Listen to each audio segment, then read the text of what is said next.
All right, time now to introduce those of you that don't know, the folks at this table. We'll hear from them, but want to read you some of their accomplishments from their playing days here at Southwestern. We'll start with Mike Brown, our first inductee. Mike Brown was born and raised in Weatherford. Before becoming a two-sport standout at SWOSU, he played football and baseball for the Bulldogs in the mid-1970s, earned multiple all-conference honors in both sports. He was a captain and 2-year starting wingback, Coach Pobelish, bring that back. For the football team, he helped the 1977 team to 11 consecutive wins and the #1 ranking in the country before they fell to Abilene Christian in the Apple Bowl, which at the time served as the NAIA National Championship game. On the baseball diamond, Brown was a 3-year starter at second base and a shortstop, despite not playing his senior year. During his career at SWOSU, Brown had the distinction of playing for 3 Hall of Fame coaches in Otis Delaporte, Cecil Devine, and Larry Gerking. He graduated from SWOSU with a business degree in 1978 and then went into the insurance business, which has continued now for 40 years.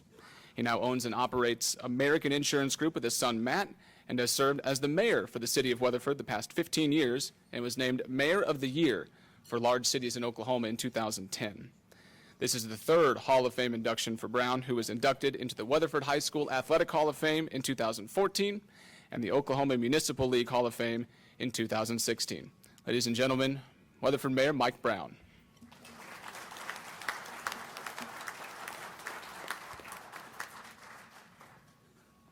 Thank you, Stephen. I'd first like to thank the Hall of Fame Selection Committee and those that nominated me. You know, I've been a member of the Hall of Fame Selection Committee for the last 20-plus years, I think since 1990, the year that Kelly came into the Hall of Fame. And, you know, I think this year someone made the comment, you know, it'd really be nice to recognize some of the people before they die.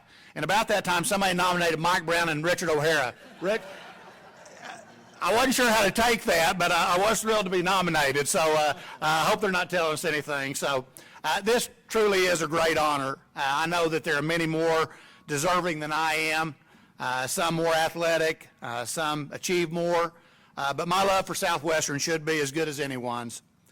Congrats to both Richard and Julie. I was fortunate enough to see both of them play and compete, and no question, they're both very deserving. You know, I look around the room and look at the list of Hall of Fame members before me, and I think how fortunate I was to be associated with so many. James Craddock, a 1970 Hall of Fame member, was the guy that hired my dad to come to work here in Weatherford at the newspaper office. Otis Delaporte, a 1982 Hall of Fame member, was my football coach all 4 years and led the team to the national championship game, the Apple Bowl, his final year.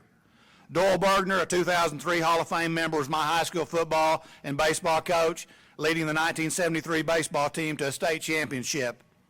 Brad Linneberg, a 2006 member, Brad and I played against each other all through high school, and Brad was not only a great basketball player, but was also the punter for the football team his freshman year. Larry Gerking, a 2007 Hall of Fame member, was one of the 2 baseball coaches I played for here at Southwestern. You know, one of the stories I think of on Coach Gerking, you know, was not about when I was playing, but when my son Matt was 8 or 9 years old, and Coach Gerking asked Matt if he wanted to be the bat boy. And after the game, I asked Matt how it went, and he said, well, I heard 25 cuss words. And I said, well, that wasn't bad. And Matt said, that was in the first inning, Dad. I wish Coach Gerking was here to hear that. Tom Bergman and Louis Mendoza, 2008 Hall of Fame members. I was able to play with these guys on the football squads. Chuck Edwards, the 2009 Hall of Fame member, came to Weatherford to do sports in 1977, my senior year. Still in my mind, a legend in the radio business. Charles Teasley, a 2013 Hall of Fame member, was an idol of mine growing up. You know, he was an all-round athlete. He drove a 1967 GTO. He dated the girl that lived next door to us, and he told me once she had boobs the size of a Texas grapefruit. So I always looked up to him, but I appreciated that, Charlie.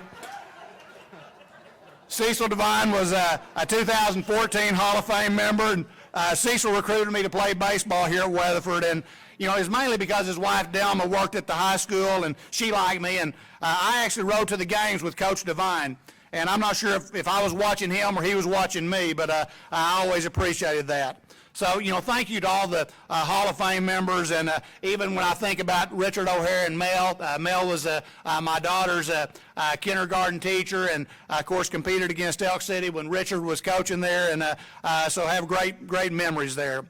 I guess you could say I've been a Bulldog since 1963. That was the year that we actually moved to Weatherford. I've been fortunate to get to go to a lot of ball games at Milam Stadium, Rankin Williams Fieldhouse, and now the Pioneer Cellular Event Center. I was able to witness some of the great moments in Southwestern athletic history. I was blessed to watch my children participate in sports here at Southwestern. My daughter Morgan ran cross country, where she was voted MVP 2 years in a row, and my son Matt played football for the Bulldogs for 3 years, wearing my old number 43. Those were good times. I also want to thank my wife Debbie of 40 years for always being by my side. She's my biggest supporter, and she's always tried to make me look good. Just a side note, the way Debbie and I met was she was needing to borrow a letter sweater, not a letter jacket, but a letter sweater. And I just happened to have one, and that was the beginning of our mutual love for each other in Southwestern. Athletics have always been a big part of my life, and my mom and dad attended all my games and always supported me. My dad, Loy, is here today with his wife, Zella, and I still look up to him for what he stands for and how he puts others first. He set great examples for me growing up, and still does the same thing for our grandkids and great-grandkids. I made a lot of lifetime friends through sports, coaches, players, and fans that I still look up to and call my friends. Experiences and stories that are burned in my memory. Some I want to forget, but I can't. It was so much fun. The experiences I've had as a student athlete here at Southwestern helped mold me into the person I am today. Thank you to Southwestern for doing the same for most of the people in this room. Once a Bulldog, always a Bulldog. Go Dogs. Thank you.